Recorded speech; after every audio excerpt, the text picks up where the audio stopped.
함께 은혜 나눌 하나님 말씀은 구약성경 시편 109편 17절에서 18절의 말씀입니다.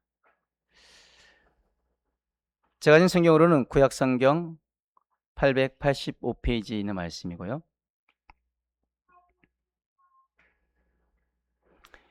시편 109편 17절에서 18절의 말씀을 짧은 절 말씀이기에 같이 한 목소리로 읽도록 하겠습니다.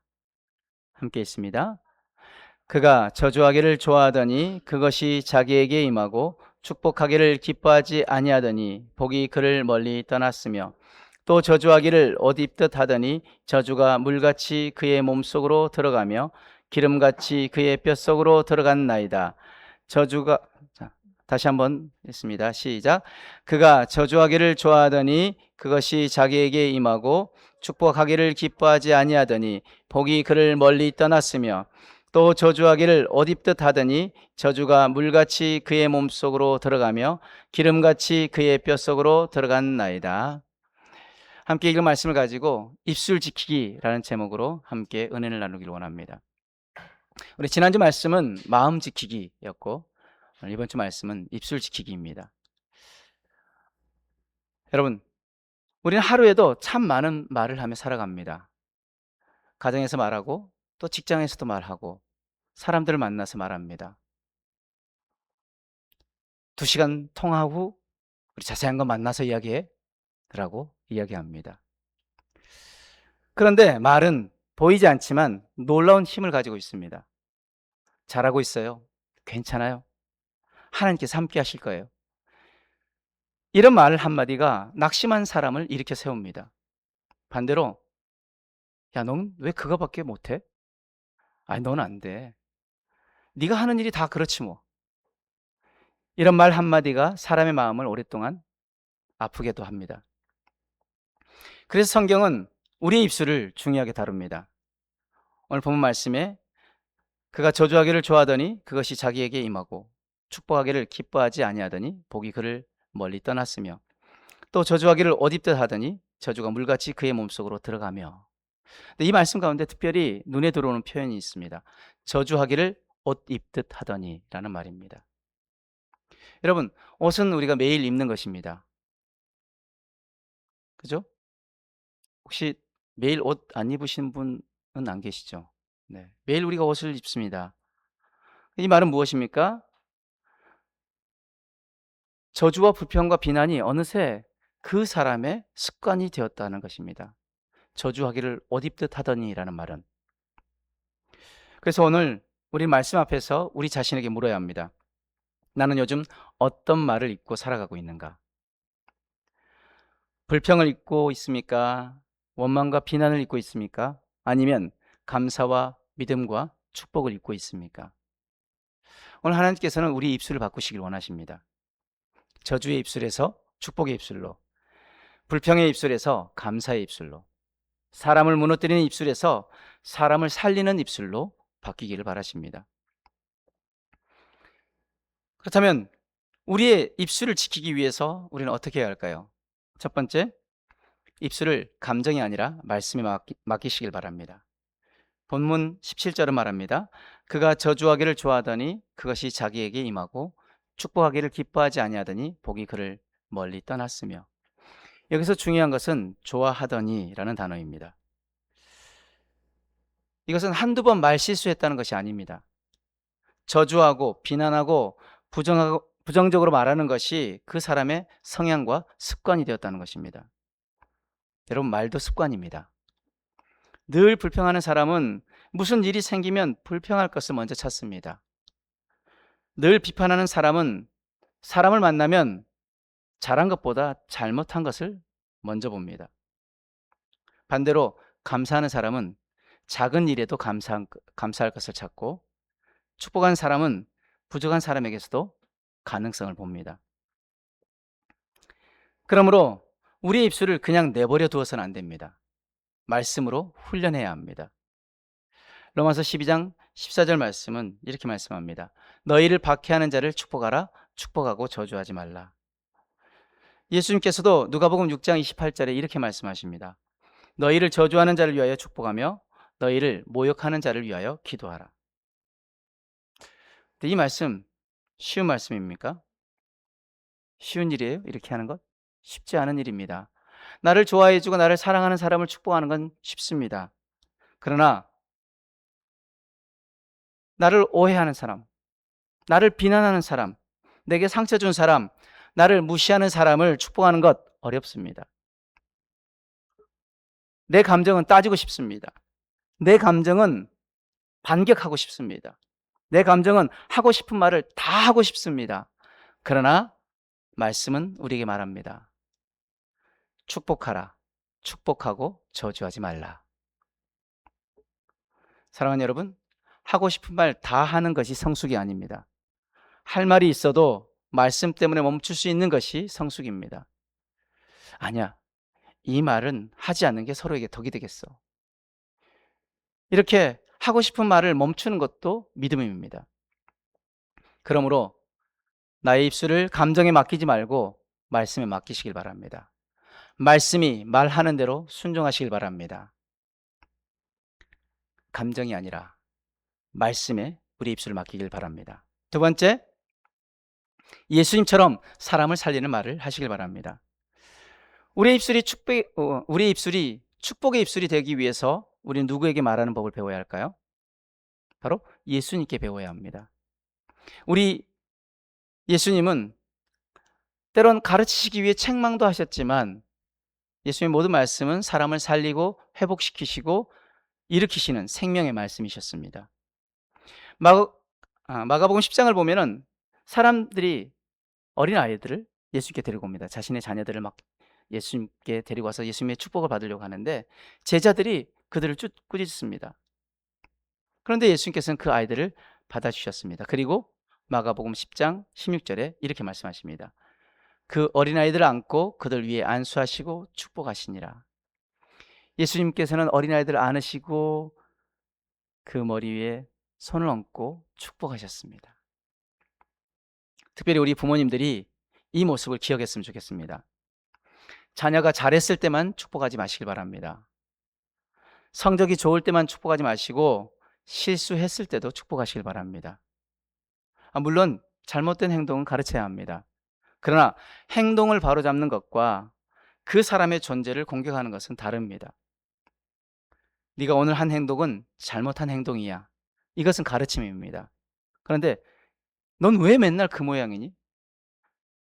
그러니까 너는 잘 되는 게 하나도 없어. 이런 말은 자녀의 존재를 공격하는 말이 될 수 있습니다. 대신 이렇게 말해 주시기 바랍니다. 괜찮아. 다시 하면 돼. 나는 너를 믿어. 하나님 너와 함께 하신단다. 하나님께서 너의 앞길을 인도하실 거야. 우리 자녀들의 마음속에 이런 말이 많이 심겨져야 합니다. 또한 우리 예수님께서는 마지막 순간에도 사람을 축복하셨습니다.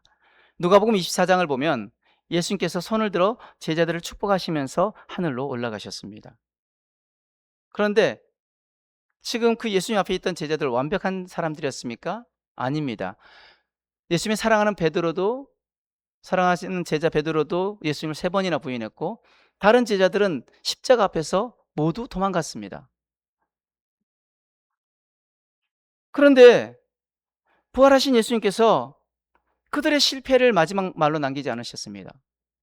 마지막에 그들 앞에 서서 야 베드로 내가 너를 그렇게 안 봤는데 네가 나를 3번이나 부인했어?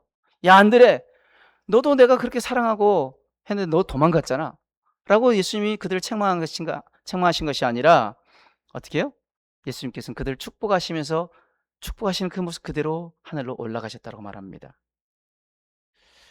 예수님을 닮는다는 것은 예수님처럼 사랑하고 용서하는 것뿐만 아니라 예수님처럼 사람을 살리고 축복하는 사람이 되는 것입니다. 세 번째로 받은 복을 다른 사람에게 흘려보내시길 바랍니다. 우리 입술을 지키는 방법 중에 또 한 가지 바로 받은 복을 다른 사람에게 흘려보내는 것인데 하나님께서는 창세기 12장 2절에 아브라함에게 말씀하십니다.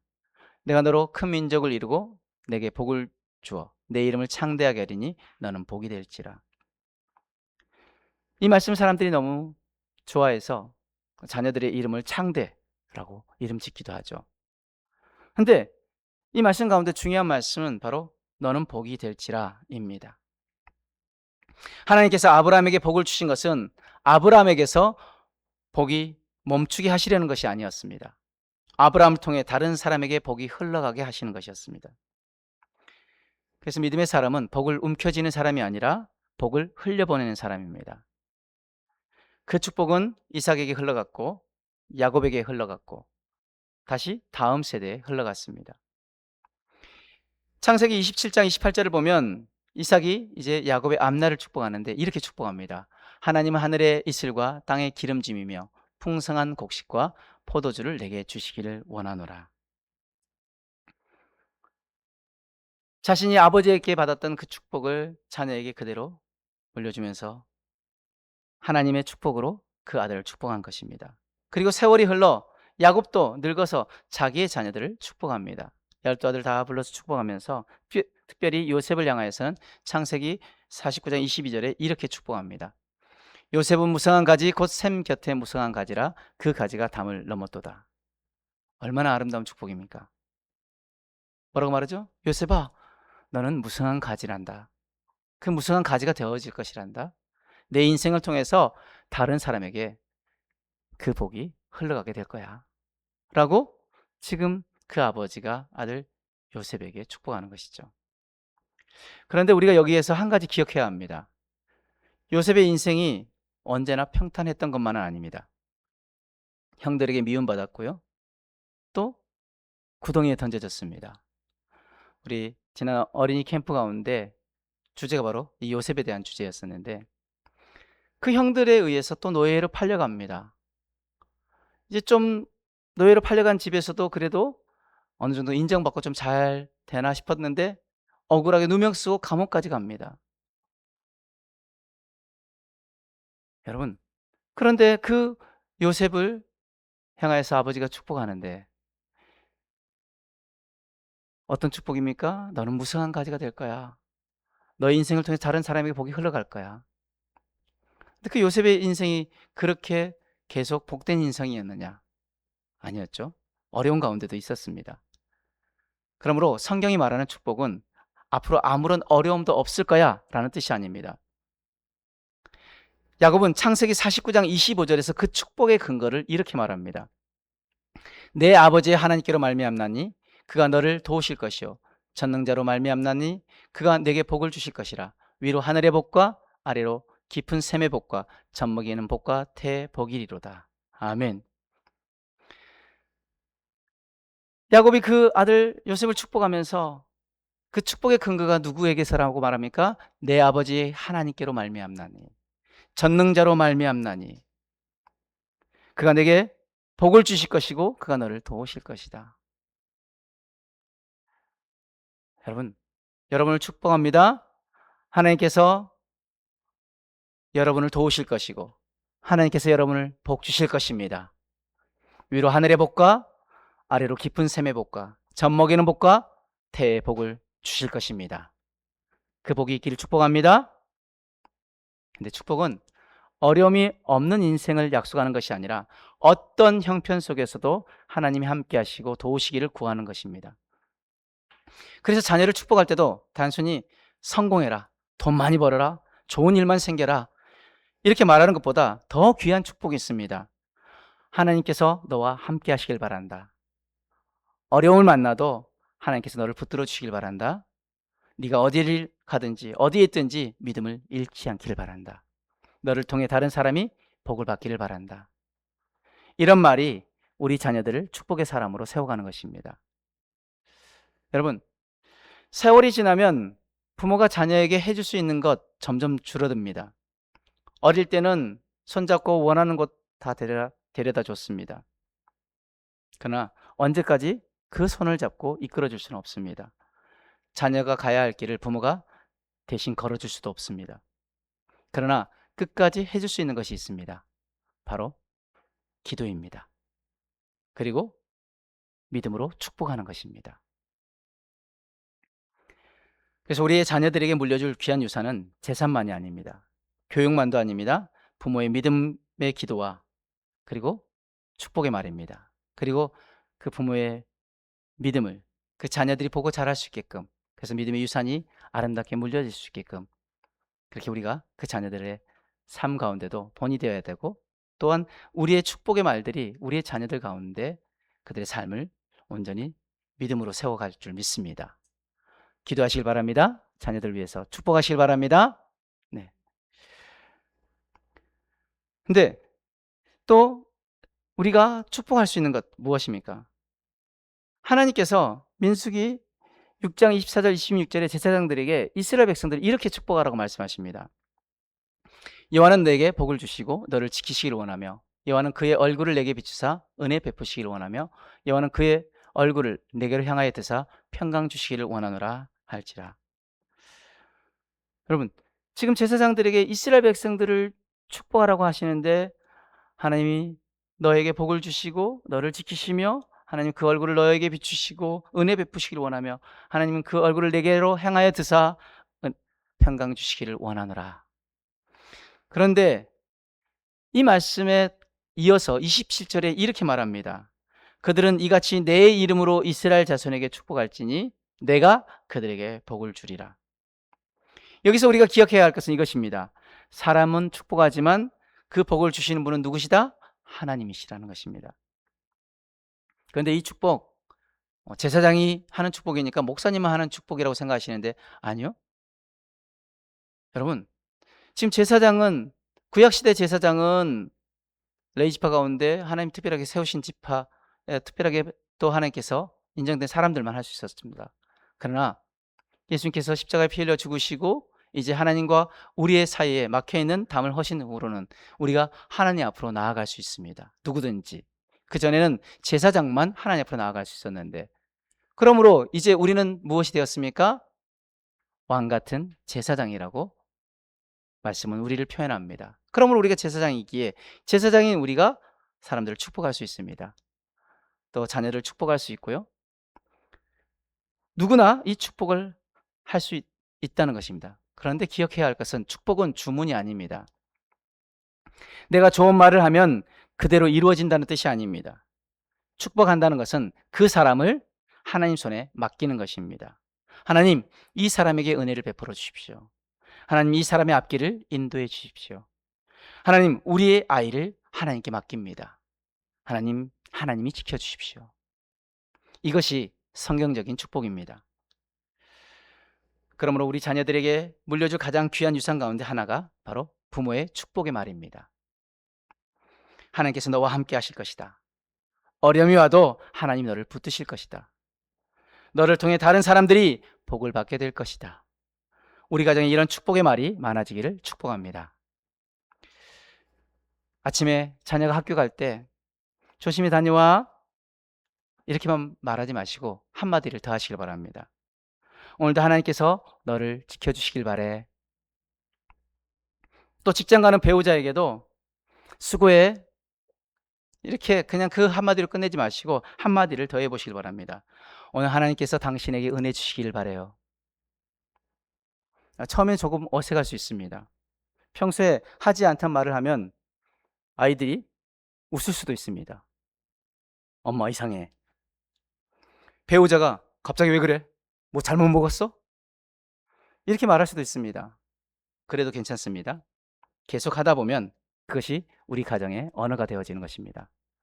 이렇게 서로 축복하다 보면 불평이 가정의 언어가 아니라 축복이 가정의 언어가 되고, 정죄가 가정의 언어가 아니라 격려가 가정의 언어가 되는 것입니다. 오늘 말씀을 기억하며 우리가 세 가지를 한번 실천해 보기를 원합니다. 첫 번째, 화가 날 때 바로 말하지 마시길 바랍니다. 화가 나면 마음에 떠오르는 말을 그대로 쏟아놓기 쉽습니다. 감정이 폭발하여 저주의 말들이 쏟아져 나오기 쉽습니다. 그럴 땐 잠깐 멈추시길 바랍니다. 그리고 자신에게 물으시길 바랍니다. 지금 내가 하려는 말이 이 사람을 살리는 말인가, 죽이는 말인가? 하고 싶은 말 다 하지 않는 것도 믿음입니다. 침묵해야 할 때 침묵하는 것도 입술을 지키는 것입니다. 두 번째, 하루에 한 사람을 의도적으로 축복하시길 바랍니다. 배우자를 축복하시길 바랍니다. 자녀를 축복하시길 바랍니다. 성도를 축복하시길 바랍니다. 이웃을 축복하시길 바랍니다. 오늘 수고 많았습니다. 당신 때문에 힘이 됩니다. 하나님께서 함께 하시길 바랍니다. 하루 한 사람이라도 의도적으로 축복해 보시길 바랍니다. 축복도 훈련하다 보면 습관이 되고 그 습관은 삶이 되어집니다. 세 번째, 가장 축복하기 어려운 사람을 위해 기도하며 축복하시길 바랍니다. 사실 이게 가장 어렵습니다. 이름만 생각해도 마음이 불편한 사람이 있을 수 있습니다. 그 사람만 생각하면 화가 치밀어 오릅니다. 그러나 감정이 따라오지 않아도 기도하며 축복하시길 바랍니다. 하나님, 그 사람에게도 은혜를 베풀어 주십시오. 그리고 제 마음에 있는 미움도 다스려 주시옵소서. 이렇게 드리는 기도는 상대방만을 위한 기도가 아니라 내 영혼이 미움에 붙잡히지 않도록 지키는 기도이기도 합니다. 사랑하는 여러분, 오늘 말씀을 한 문장으로 기억했으면 좋겠습니다. 내 입술을 감정에 맡기지 말고 말씀에 맡기자. 여러분의 입술을 감정에 맡기지 말고 말씀에 맡기시길 바랍니다. 시편 109편은 저주를 옷 입듯 살아간 사람의 삶을 보여줍니다. 그렇다면 우리는 어떤 말을 옷 입듯 입고 살아야 하겠습니까? 불평보다 감사를 입으시길 바랍니다. 비난보다 격려를 입으시길 바랍니다. 절망보다 믿음을 입으시길 바랍니다. 저주보다 축복을 입으시길 바랍니다. 특별히 가장 가까운 사람들에게 그렇게 하시길 바랍니다. 배우자를 축복하십시오. 자녀를 축복하십시오. 부모님을 축복하십시오. 우리 교회 성도들을 축복하십시오.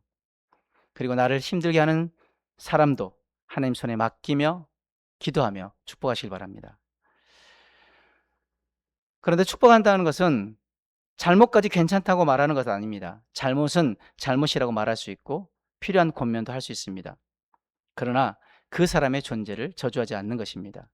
내 입술을 미움에 내어주지 않는 것입니다.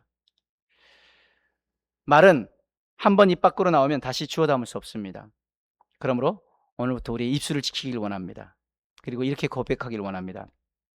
내 입술을 말씀에 맡기겠습니다. 한번 따라해 볼까요? 내 입술을 말씀에 맡기겠습니다.